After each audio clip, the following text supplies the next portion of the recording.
ఈ సభకు director of medical services Shri Rajagopal గారిని అధ్యక్షత వహించవలసిందిగా కోరుతున్నాను.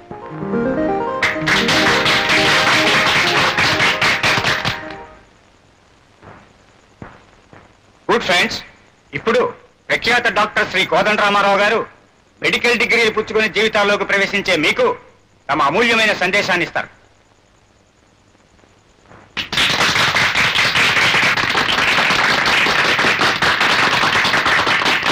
మై డియర్ యంగ్ డాక్టర్, భవిష్యత్తులో ఎంతో సాధించవలసిన మీతో ఇలా మాట్లాడే అవకాశం నాకు కలగడం ఎంతో సంతోషంగా ఉంది. లోకంలో అన్ని వృత్తుల కంటే వైద్య వృత్తి చాలా గొప్పది. మనిషిని పుట్టించే దేవుడైతే ఆ పుట్టిన మనిషిని అనుక్షణం కాపాడేది డాక్టర్. కాబట్టి ఈ లోకంలో డాక్టర్లను ప్రత్యక్ష దైవాలంటారు. అలాంటి పవిత్రమైన వృత్తిని ఈనాడు చాలా మంది డాక్టర్లు వ్యాపారంగా మార్చివేయడం చాలా చింతించదగ్గ విషయం. పేదవాడి రోగానికి రంగు నీళ్లైనా ఇవ్వకుండా పెద్దవాడి చిన్న రోగానికి ఎంతో కృషి చేస్తున్నారు. ఈనాడు వైద్య వృత్తిలో ఉన్న వాళ్ళు ముందుగా ఆలోచిస్తున్నది ఏ పెద్ద పట్టణంలో ఎంత పెద్ద డాక్టర్ అయి లక్షలు గడిస్తామనేదే గాని చిన్న చిన్న గ్రామాలలో బాధలతో, దారిద్ర్యంతో, జబ్బులతో కృంగి కృషించి అలమటించే అనాథ రోగులకు సాయం చేద్దామని కాదు. Just minute sir.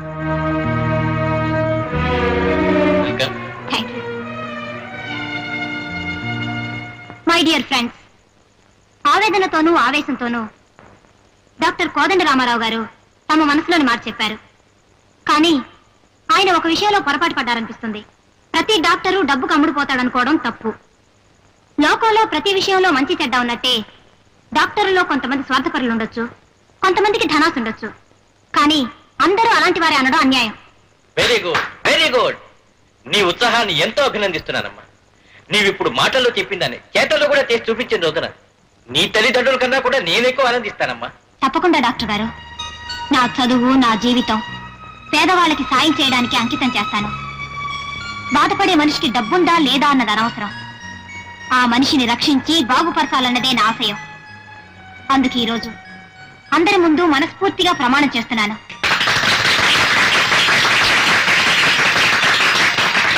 సార్ ఏమిటి? లోపల రమ్మను. హలో. నమస్తే సార్, నా పేరు శాంతి. ఐ నో మొన్న ఫేర్వెల్ పార్టీలో చాలా అద్భుతంగా మాట్లాడావు కదా నువ్వు. కూర్చోమ్మా. నిజంగా ఇంత చిన్న వయసులో అంత గొప్ప ఆశయాలు ఉన్నందుకు నిన్నెంతో అభినందిస్తున్నాను. Thank you sir. నేను చిన్న రిక్వెస్ట్ అడగడానికి వచ్చాను. ఏమిటో చెప్పమ్మా.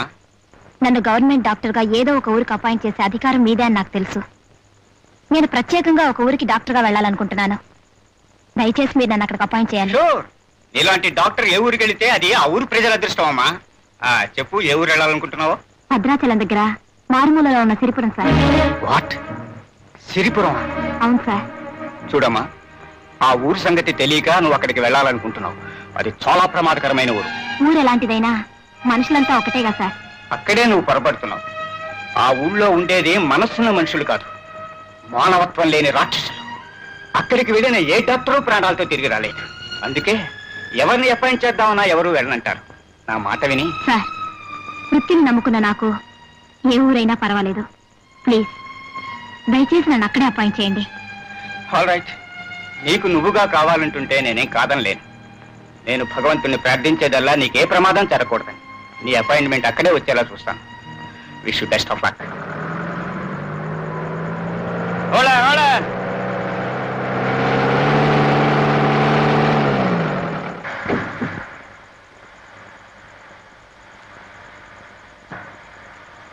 ఎక్కడ దిగుతున్నారటమ్మా? నేను వెళ్ళదలుచుకున్నది సిరిపురమే. సిరిపురమా? ఒంటరి ఆడతలో ఉండి సిరిపురం వెళ్తున్నావా? అసలు బతకదలుచుకున్నాడు ఎవరు? ఆ ఊరు వెళ్ళరే. జాగ్రత్తమ్మా.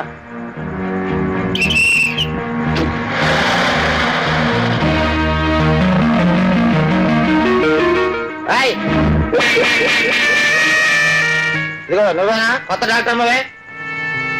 అవును. బండి ఆడుంది, త్వరగా రా.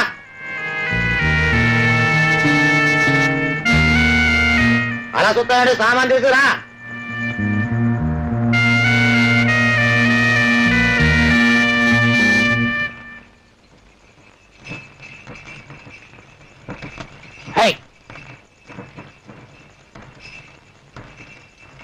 పెద్దిపురం ఎంత దూరం? వెళ్తున్నావా? అదే తెలుసు, కూసో. తల్లి సరే. ఏవయ్యా, ఈ బండి ఇంతకంటే త్వరగా పోదా? నా ఇష్టం వచ్చి వెళ్తాను, నోరు మూసు కూసో.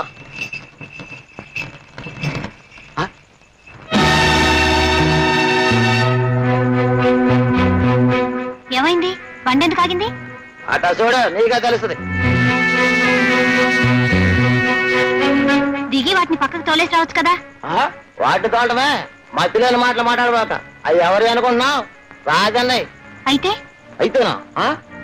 అయితేనా? వాటి మీద కానీ చెయ్యి పెడితే భుజాలు కడిగి నరికేస్తాడు రాజన్న. ఎవరా రాజన్న? అదిగో అటు చూడు.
నా కొడక ఒంటరిగా ఆడ కనిపిస్తే చెయ్యేస్తావరా? ఈ చెయ్యి చేస్తే మళ్ళీ ఆ పాడు పని అన్న, ఈసారి నన్ను మన్నించేయన్నా.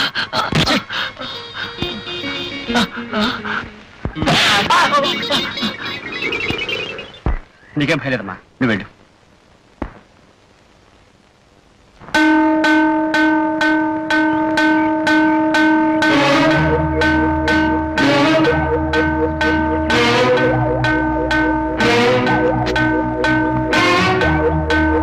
దండాలు రాజన్న. ఏం నర్సిగా, ఏంటి ఇక్కడ ఉన్నావు? ఏదన్నా ఊళ్ళోకి వెళ్ళాలి. ఆహా, వెళ్ళిపోగలవా? ఎలా అన్నా, నీ ఎడ్లు దారిలో ఉన్నాయి కదా, అవి వెళ్ళిన తర్వాతే వెళ్తాను, తెలుసుగా. అది గది. కాకపోతే బండిలో డాక్టర్ అమ్మా. డాక్టర్ అమ్మా? నమస్కారం డాక్టర్ అమ్మా. నమస్కారం డాక్టర్ అమ్మా. ముందుగా తమ రాకు తెలుసుంటే ఉత్త దండాలు కదమ్మా, మెళ్ళో దండలు వేసి మా ఊళ్ళో తీసుకెళ్ళేవాడిని. ఎందుకంటే మా ఊళ్ళోకి దేవుడైనా రావచ్చేమో కానీ డాక్టర్ రావడం మాత్రం జరగదమ్మా. ఒకవేళ వచ్చినా వారిని తిరగకుండానే పారిపోతుంటారు. మా ఊళ్ళో ప్రాణం తీసే మనుషులు తప్ప ప్రాణం పోసే డాక్టర్ లేరమ్మా. ఏమిటో మీరు రావడం చూసి చాలా సంతోషం ఉందమ్మా. నర్సిగా, నర్సిగా అన్నా డాక్టర్ మరి నీ ముసలి బండి తీసుకెళ్తావరా? ఇప్పుడు నాకు గిత్తం పెట్టు. అలాగే అన్నా. డాక్టర్ మరి నేనే తీసుకెళ్తాను.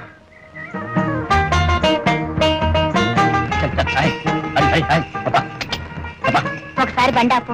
ఎందుకు డాక్టర్ అమ్మా? మొదటిసారిగా వృత్తిరీత్యా మీ ఊరికి వస్తున్నాను. ముందుగా దైవ దర్శనం చేసుకుంటే మంచిదని.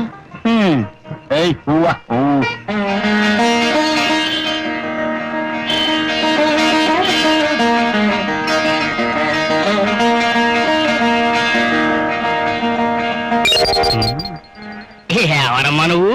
ఈ ఊరు కొత్తగా వచ్చావా? అవునండి, నేను ఈ ఊరు కొత్తగా వచ్చిన డాక్టర్ని. నా పేరు శాంతి. నా పేరు మీద దేవుడికి పూజ చేయించండి. పూజ చేయిస్తాను.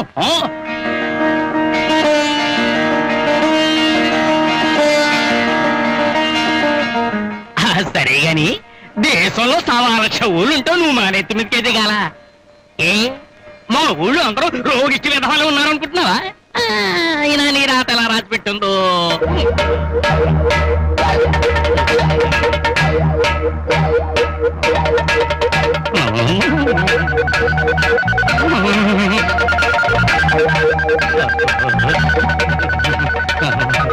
రాజాయ నమః, రాజరాజాయ నమః, రాజన్నాయ నమః. రానాయన రాజన్న, నువ్వు ఇక్కడికి రావటం ఆ దైవం అదృష్టం. నువ్వు పాదం పెట్టడం వల్ల గుడే పవనమైంది నాయన.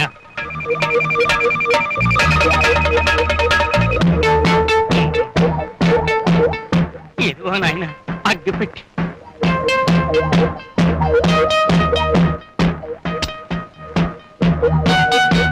దైవ పరబ్రహ్మస్వరూపం. మీ జమీందార్ గారు ఇంటికి వచ్చే వెళ్ళైందా మున్సబ్ గారు? వచ్చేస్తారు, పనుండి తోటలోకి వెళ్ళారు. ఈ పాటికి వచ్చేస్తూ ఉండాలే. జమీందార్ బాబు గారు వస్తారు.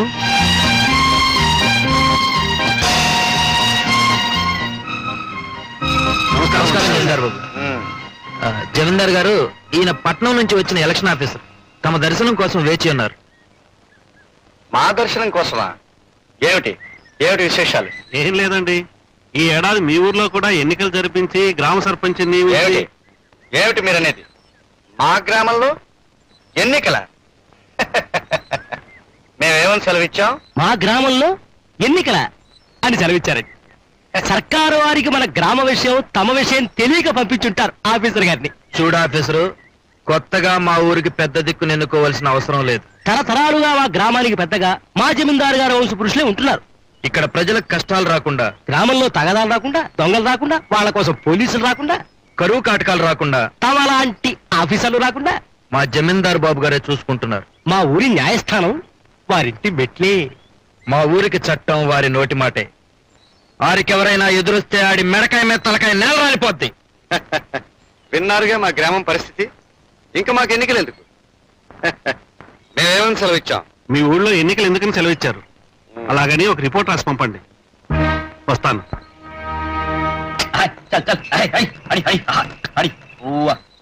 సరే, వచ్చిందయ్యో ఇంగ్లీష్ డాక్టర్ అమ్మా. నాకు తెలిసి నువ్వు చెప్పక్కర్లేదు. డాక్టర్ వీళ్ళు మా ఊళ్ళో పెద్ద మనుషులు. డబ్బులోనూ వయసులో నాకు తెలియదు అనుకో. చూడండి పెద్ద మనుషులు, ఈవిడ మన ఊరు కొత్త వచ్చిన డాక్టర్ అమ్మ, పేరు శాంతి. విన్నాం, ఆమె గారు వస్తున్నారని బండి పంపించాం. మేమేమని సెలవిచ్చాం? బండి పంపేవాళ్ళు సెలవిచ్చారు. డాక్టర్ అమ్మ గారు, ఆ సెలవిచ్చే పెద్ద మనిషి ఈ ఊరికి జమీందారు బాబు. జమీ ఎంతుందో జమలేదు గాని ఈ ఊళ్ళో ఏ దారినైనా వెళ్ళి పెత్తందారి మాత్రం చలాయించుకురాగలడు. అమ్మో అమ్మో, చూసారండి మిమ్మల్ని. ఇక ఆయన పక్కన తందాంతన పడేడు చూడు, ఆయన ఈ ఊరికి నాటు వైద్యుడు. నమస్కారం. డాక్టర్ అమ్మా, ఒక చేత్తో నమస్కారం పెడుతున్నాడని ఏం అనుకోకు. పాపం ఆ రెండో చెయ్యి కొన్నేళ్ల క్రితం ఖర్చు అయిపోయింది. రేయ్, ఏంట్రా మాటలు? ఒక్క దెబ్బకి మెడకాయ మీద తలకాయ లేపేయగలను. మెడకాయ మీద తలకాయ లేపేస్తానని బడాయిలు కొట్టే ఈ పెద్ద మనిషి ఈ ఊరికి మునుసు. ఊరికి పెద్దగా ఏం చేయడు, ఊరికే వచ్చి ఇక్కడ కూర్చుంటాడు. ఇక వాడు బండి లాగడానికి ఎద్దెలా పుట్టిందో ఈ జమీందారికి రెయ్యం పగలు గొడుగు పట్టడానికి వాడు పుట్టాడు. అది సరే, ఇంతకీ డాక్టర్ నీటి ఎందుకు తీసుకొచ్చావో మేము తెలుసుకోవాలనుకుంటున్నాం. మేమేమని సెలవిచ్చాం? డాక్టర్ అమ్మ ఎందుకు నువ్వు ఆగు. ఇదిగో జమీందార్ బాబు, నువ్వేం సెలవిస్తుంది మాకు అనవసరం. డాక్టర్ అమ్మని ఇక్కడ తీసుకొచ్చింది ఆసుపత్రి తాళం చెవుల కోసం. బాబు తాళం. ఇదిగో డాక్టర్ అమ్మా తాళం చెవు. తీసుకున్నామా, పదండి. వెళ్ళొస్తానండి.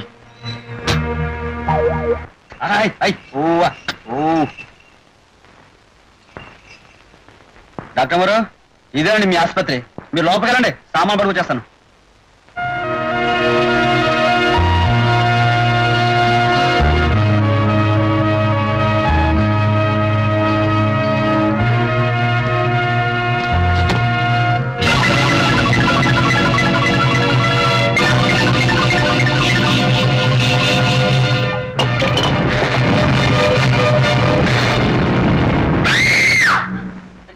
ఏంటమ్మా, ఏమైంది? ఏం లేదు. ఓహో, ఈ ఇంటి వాలకం చూసి భయపడతారా? ఏమండో